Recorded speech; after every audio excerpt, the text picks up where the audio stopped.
Good morning, everybody.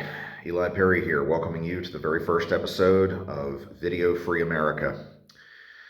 I've spent the last several weeks trying to figure out how to inaugurate this channel, what exactly I should do for this first video. I've recorded several first videos, and within hours or a day of recording, while I was still fact-checking everything I had said, because of course I shoot these entirely off the cuff, something else came along that I felt I needed to respond to, and so the whole silly process started over again.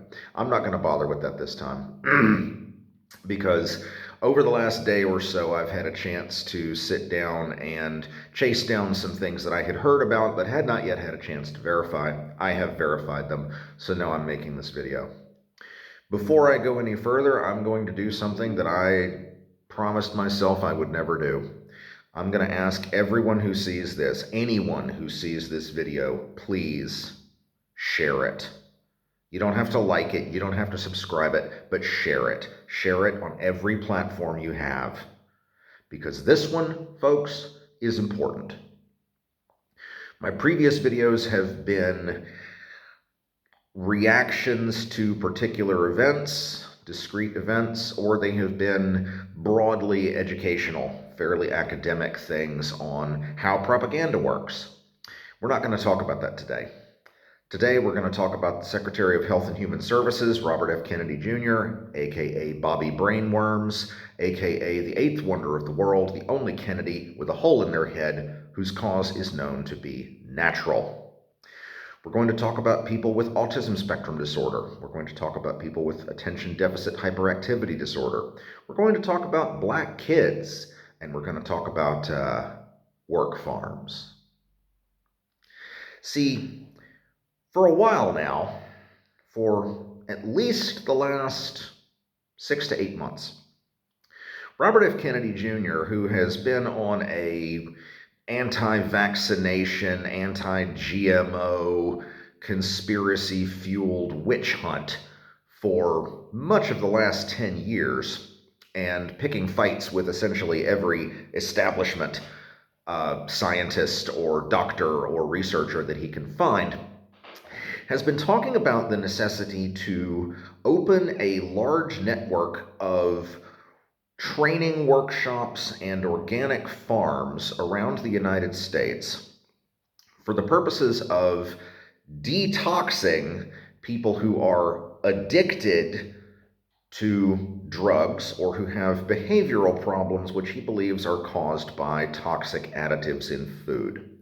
He's been very blunt about the fact that the people who he regards as the clientele for these rehab farms are anyone who is addicted to any kind of drug, anyone who is using psychotropic drugs to treat things like ADHD or depression, people who have been poisoned into behavioral disorders by chemical additives in food or in medicine.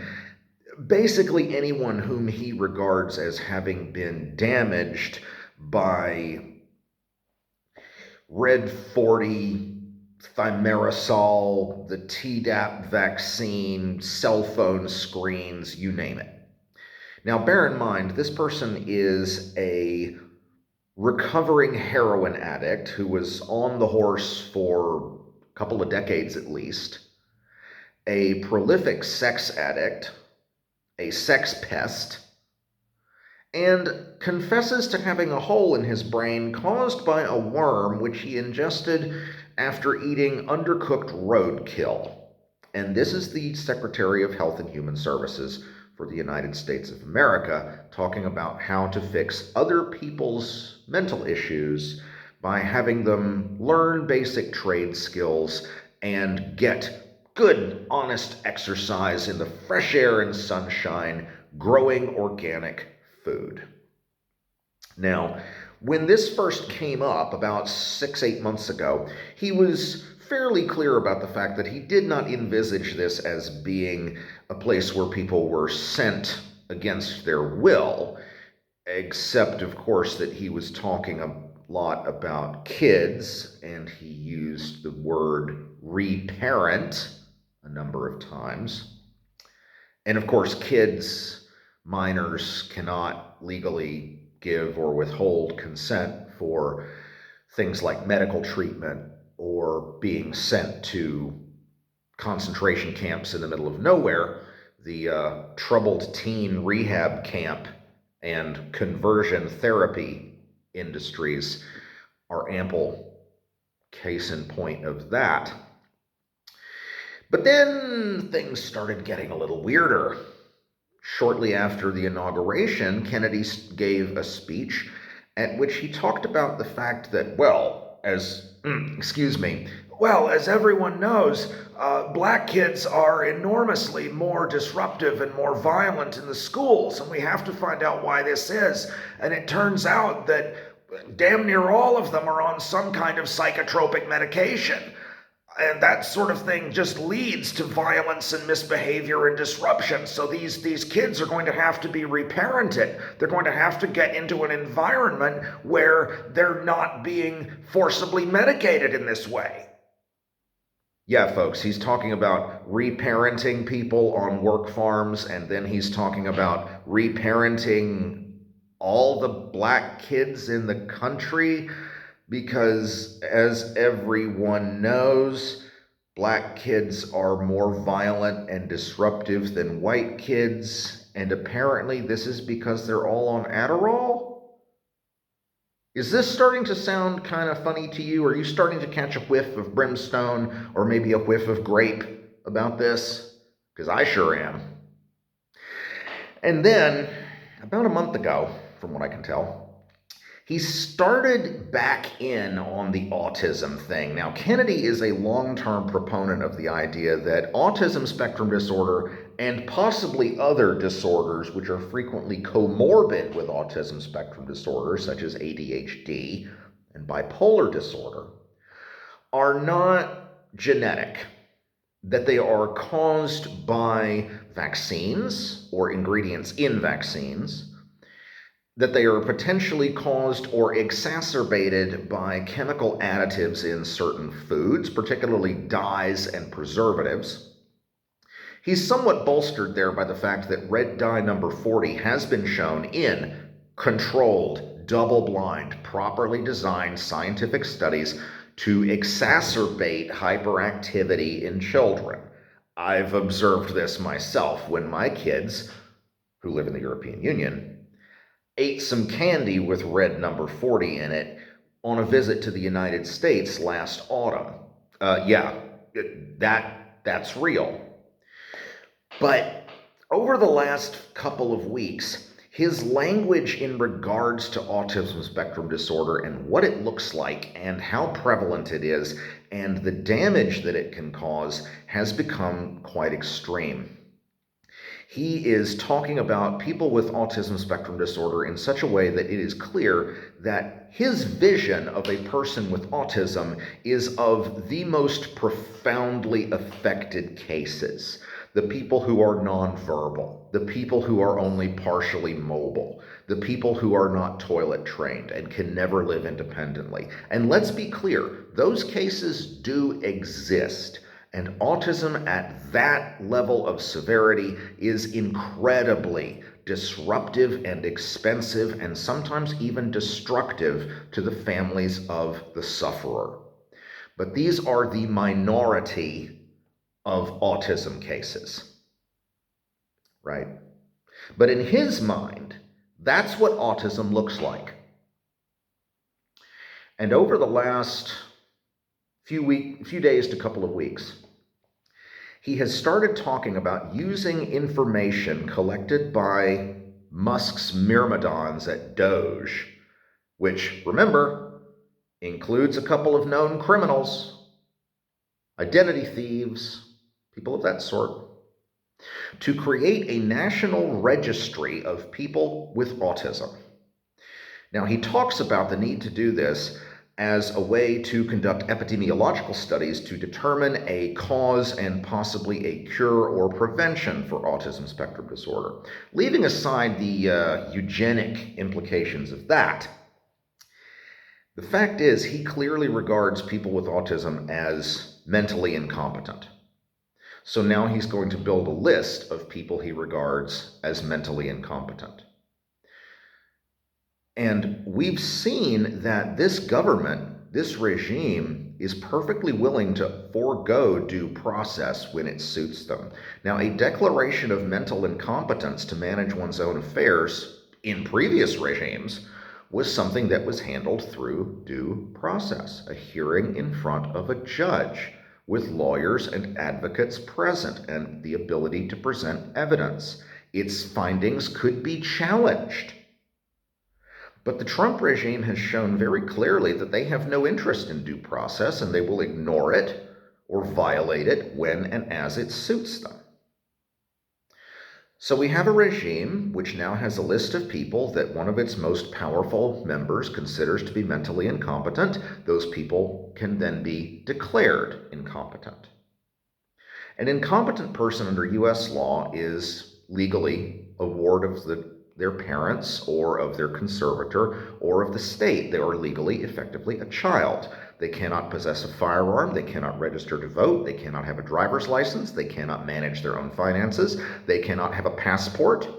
They cannot get married. They cannot enter into contracts. And perhaps most importantly, they can be placed in conservatorship.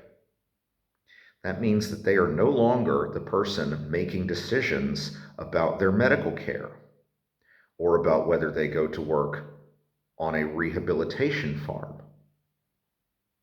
And given that Kennedy is also on a crusade to make all of America's food organic, including all that food that would be picked by illegal immigrant workers who are now being deported or who are returning to their countries of origin, to such an extent that we're already seeing advertisements calling for people to pick fruit in Louisiana, Alabama, and Mississippi.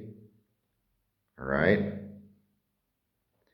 I don't think it's too violent a stretch of the imagination to wonder if maybe Kennedy and people he works for are looking at a whole new workforce for the agriculture industry of people who've been declared mentally incompetent and made wards of the state based on information collected by the likes of Edward Big Balls Korestein and his master, Elon Musk. This is a system for creating concentration camps. Now, bear in mind, I'm discussing Arbeitslager here, not Vernichtungslager. Vernichtungslager always come later. But the Arbeitslager always begins with small groups. The German work camp system did not begin with Jews. It didn't even begin with communists. All of the German repressions began with the extermination or the imprisonment without due process of law of people who were physically or mentally disabled and incompetent, of LGBT people, and of political dissidents or opponents of the Hitlerite regime. I try to avoid hyperbole in these videos. I truly do. But folks, the writing is on the wall here. If these steps continue in this direction, I think the likelihood is that all of those illegal immigrant farm workers, or at least as many of them as possible, will be replaced by people with ASD, ADHD, bipolar disorder, and, of course, all the black kids. Think about this for a minute, folks. And any of you who see this video who voted for Donald Trump, and I hope some of you do see this, I want to address you directly before I finish. If this goes the way I think it is heading, this is going to come for you, Trump voter, or someone you know. This is going to come home to you a lot sooner than you think. A lot of you guys who went to the rock pile or who went to the sandbox, you voted for Donald Trump. When you or your buddy get declared incompetent because Musk's, people found your name or your buddy's name in one of their trolls through a database. They found your medical information. They found the information from your counselor or your therapist. They found your VA data, and you end up picking beans. Don't come bitching to me. When they lock up your buddy because he needs therapy to deal with the fact that he watched two of your friends die screaming for their mamas, don't come to me. When this comes home to you, and if it keeps going this way, it's gonna, you have no one to blame but yourselves. For everybody else, all of you who didn't help this happen, I see you. I see you in the streets. I see your activism. I see whatever you choose to make public that you are trying to do to prevent this and to help those escape who can. Keep it up. Y'all are doing God's work. I'll do what I can from this end. Y'all keep doing what you do. Folks, this is looking like it's going to be a real dark, bad time in American history.